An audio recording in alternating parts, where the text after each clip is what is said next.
Welcome back everyone. So euphoria season 3 నుండి 4th episode ఇప్పుడే drop అయింది.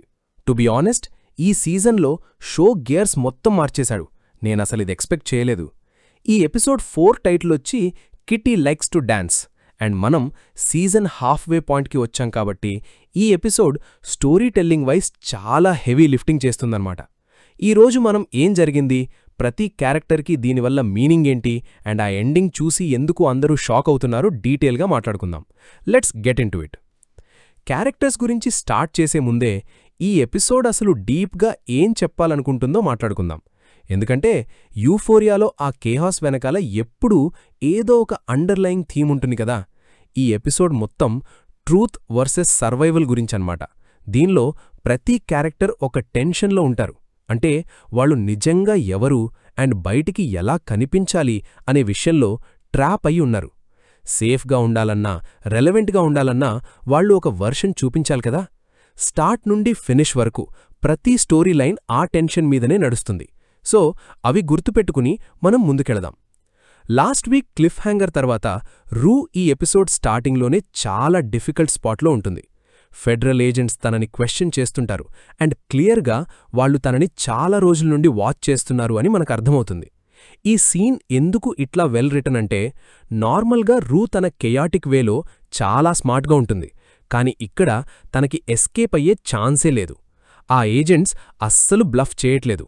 వాళ్ల దగ్గర అన్ని డాక్యుమెంట్స్ ఉన్నాయి, ఎవిడెన్స్ కూడా ఉంది. వాళ్ళు తనకి ఒక చాయిస్ ఇస్తారు, కానీ ఆనెస్ట్గా అది చాయిసే కాదు.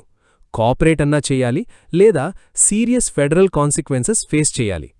ఒక క్యారెక్టర్ తన క్లెవర్ మూవ్స్తో తను బిల్డ్ చేసుకున్న వరల్డే తనకి ఒక కేజ్లా ఎలా మారిపోయిందో రియలైజ్ అయ్యే మూమెంట్ ఇది. జెండియా ఈ సీన్ని బ్యూటిఫుల్గా ప్లే చేసింది. రూ ఎలా క్యాలిక్యులేట్ చేస్తుందో, తను ఎలా పానిక్ అవుతుందో మనం క్లియర్గా చూడొచ్చు. అండ్ ఎగ్జాక్ట్లీ ఏ మూమెంట్లో తను సర్వైవలే మెయిన్, మిగతావన్నీ సెకండరీ అని డిసైడ్ అవుతుందో ఆ ఎక్స్ప్రెషన్ చాలా బాగుంటుంది. ఇంక తనకిచ్చిన టాస్క్ అయితే ఆల్మోస్ట్ క్రూయల్లీ ఐరానిక్ అని చెప్పాలి. ఒకళ్ళంటే ఒకళ్ళకి పడని ఇద్దర్ని తను ఒకచోటికి తీసుకురావాలి. అసలు ఏమాత్రం సంబంధం లేని రెండు వరల్డ్స్ ఇప్పుడు కొలైడ్ అవ్వాలన్నమాట. అది కూడా తన చుట్టూ ఉన్నవాళ్లకి ఏమీ తెలియనట్టు, అంతా నార్మల్గా ఉన్నట్టు ప్రిటెండ్ చేస్తూ ఈ పని చెయ్యాలి. ఇక్కడే మ్యాటర్ ఇంకా కాంప్లికేట్ అవుతుంది. డీఈఏ ఇప్పుడు చిన్న చిన్న ఇన్ఫర్మేషన్తో సాటిస్ఫై అవ్వట్లేదు. వాళ్లకేదో పెద్ద ఫిష్ కావాలి. లారీ ఇంకా అలామో ఈ ఇద్దరూ ఒకళ్ళంటే ఒకళ్ళు అసలు పడని క్యారెక్టర్స్, కానీ వీళ్ల మధ్య face to face meeting set చేయమని రూని పుష్ చేస్తారు. రూ వాళ్లతో స్ట్రెయిట్గా చెప్తుంది ఇదసలు అవ్వదు అని, కాని వాళ్లు సింపుల్గా చెయ్యి లేకుంటే కాన్సిక్వెన్సెస్ ఫేస్ చెయ్యి అని చెప్తారు. సో ఇప్పుడు రూ ఒక హై ప్రెషర్ సిచ్యువేషన్లో ఇరుక్కుపోయింది. ఒక పోకర్ టేబుల్ దగ్గర అలామోకి ఎదురుగా కూర్చొని ఉంటుంది అండ్ తనని మానిటర్ చేస్తున్నారు అని తనకి తెలుసు. ఇక్కడ ప్రతి మాట చాలా ఇంపార్టెంట్ అన్నమాట. చాలా కేర్ఫుల్గా మెక్సికో నుండి కొత్త కనెక్షన్ వచ్చింది అని ఒక ఐడియా ఇస్తుంది. అది న్యాచురల్గా వినిపించాలి అని తన ట్రై. కాని అలామోకి వెంటనే డౌట్ వచ్చేస్తుంది. ఏదో ఆఫ్గా ఉంది అని క్యాచ్ చేస్తాడు. తను రూని క్వశ్చన్ చేసే విధానం చూస్తే తను చెప్పేది అసలు నమ్మట్లేదు అని క్లియర్గా అర్థమవుతుంది. ఆ మూమెంట్లో టెన్షన్ మాత్రం పీక్స్లో ఉంటుంది. రూ కామ్గా ఉండడానికి ట్రై చేస్తుంది, కానీ సెకండ్స్ గడిచే కొద్దీ ప్రెషర్ ఎలా బిల్డ్ అవుతుందో మనం ఫీల్ అవ్వచ్చు. ఇప్పుడు ఈ ఎపిసోడ్లోనే మోస్ట్ ఇంటెన్స్ పార్ట్ గురించి మాట్లాడుకుందాం. సిల్వర్ స్లిప్పర్ దగ్గర జరిగిన సీన్. కిట్టి అక్కడ ఎంటర్ అవ్వకముందే సిచ్యువేషన్ అనీజీగా ఉంటుంది. సడన్గా లారీ క్రూ మూవ్ అవుతారు. ఇద్దరు మాస్క్డ్ మెన్ లోపలికి వచ్చి మొత్తం సిచ్యువేషన్ని కంట్రోల్లోకి తీసుకుంటారు. క్లబ్లో ఉన్నోళ్లందరూ పానిక్ అయిపోతారు.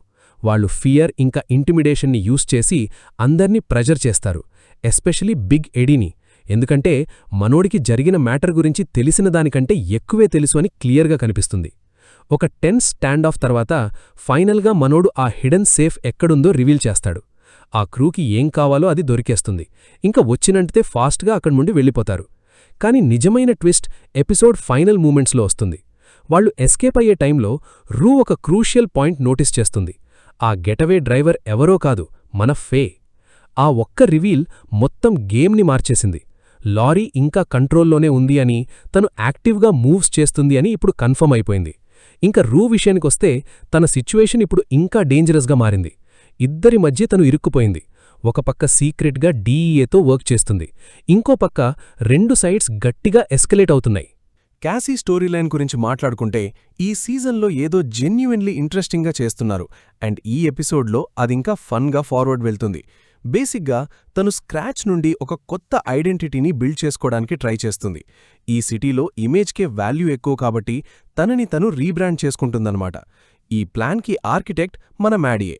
అండ్ వీళ్ళిద్దరి మధ్య ఉన్న డైనమిక్ ఆనెస్ట్లీ సీజన్ 3లోనే one of the most entertaining things అని చెప్పాలి.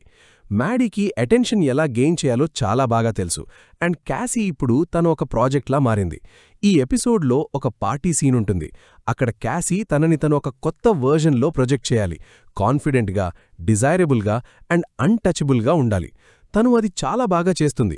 కానీ అదే ప్రాసెస్లో తన ఒరిజినల్ సెల్ఫ్ని కొంచెం కొంచెం కోల్పోతున్నట్టు మనకి కనిపిస్తుంది. ఇది డైరెక్ట్గా ఎపిసోడ్ థీమ్కి కనెక్ట్ అవుతుంది. క్యాసీ ఇప్పుడు తను ఎవరు అనే విషయం మీద చాలా కన్విన్సింగ్గా అబద్ధాలు చెప్పడం నేర్చుకుంటుంది. అండ్ ఫర్ నౌ అది వర్కౌట్ అవుతున్నట్టే కనిపిస్తుంది. ఇంక నేట్ గురించి మాట్లాడాలి. ఎందుకంటే ఈ ఎపిసోడ్లో అతని క్యారెక్టర్కి అసలు సిరీస్లోనే ఎక్స్పెక్ట్ చేయని మొమెంట్స్ ఉన్నాయి. ఒక్క అఫీషియల్ సెట్టింగ్లోకి మనోడు ఫుల్ కాన్ఫిడెన్స్తో వెళ్తాడు. ఎప్పుడూ ఎలాగే తన పర్సనాలిటీతో, ప్రెషర్తో ఆ ప్రాబ్లంని సాల్వ్ చేసేద్దామని ఫిక్స్డ్గా ఉంటాడు.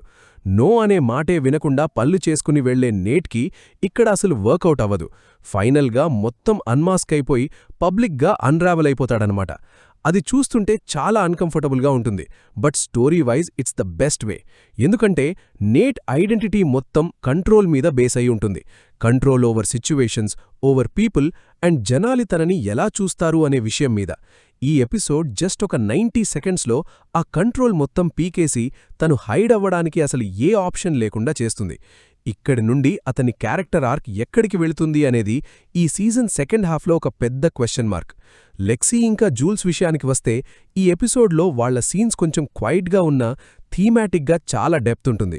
జూల్స్ తన ప్రొఫెషనల్ ప్రాజెక్ట్ కోసం ఏదో చాలా ఆథెంటిక్గా, పర్సనల్గా క్రియేట్ చేస్తుంది.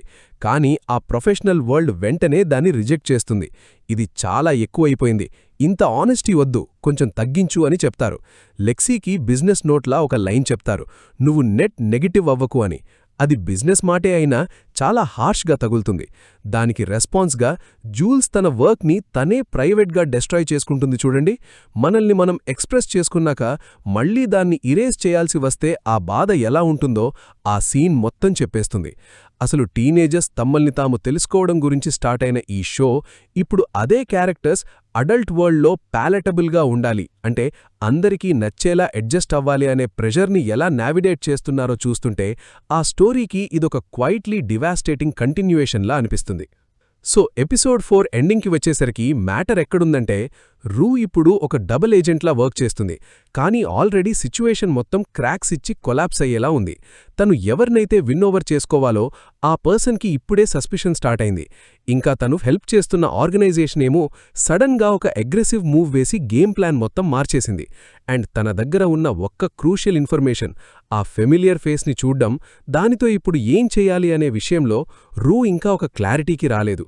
ఎండింగ్ ఏమీ ఎక్స్ప్లోజివ్గా లేదు, చాలా క్వైట్గా ఉంటుంది. కానీ దాని వెయిట్ మాత్రం చాలా ఎక్కువ.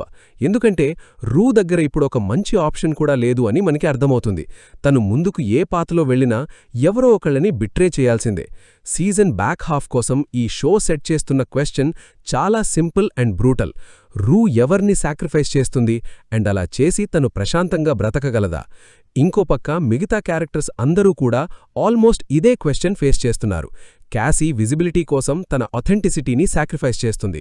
నేటేమో సాక్రిఫైస్ చేయడానికి తన దగ్గర ఇంకా ఏమీ మిగల్లేదు అని తెలుసుకుంటున్నాడు. జూల్స్ ఏమో ప్రొఫెషనల్గా సర్వైవ్ అవ్వడానికి తన ఎక్స్ప్రెషన్ని సాక్రిఫైస్ చేయాల్సి వస్తుంది. ఈ episode title kitty likes to dance పైన చూస్తే ప్లేఫుల్గా ఉన్నా లోన మ్యాటర్ మాత్రం పీపుల్ వాళ్ల సర్వైవల్ కోసం చేస్తున్న పర్ఫార్మెన్స్ గురించన్నమాట. అండ్ ఆ డాన్స్ మెయింటైన్ చేయడం ఇప్పుడు ఇంకా కష్టమైపోతుంది. ఎపిసోడ్ 5 టైటిల్ వచ్చి దిస్ లిటిల్ పిగ్గీ. ఇది నెక్స్ట్ సండే HBO ఇంకా మ్యాక్స్లో డ్రాప్ అవుతుంది. సీజన్ సెకండ్ హాఫ్లో ఇప్పుడు మ్యాటర్స్ అన్నీ గట్టిగా యాక్సిలరేట్ అవ్వబోతున్నాయి. అండ్ ఈ స్టోరీ లైన్స్ ఎలా రిజాల్వ్ అవుతాయో నాకు కూడా అసలు ఐడియా లేదు. మీరేమనుకుంటున్నారో కామెంట్స్లో నాకు చెప్పండి. రూ దీని నుండి బయటపడగలదంటారా లేక ఆల్రెడీ చాలా మిస్టేక్స్ చేసేసిందంటారా? ఈ బ్రేక్డౌన్ మీకు నచ్చితే లైక్ చేయండి అండ్ సబ్స్క్రైబ్ చేసుకోండి. అండ్ నేను మిమ్మల్ని మళ్ళీ నెక్స్ట్ వీక్ కలుస్తాను.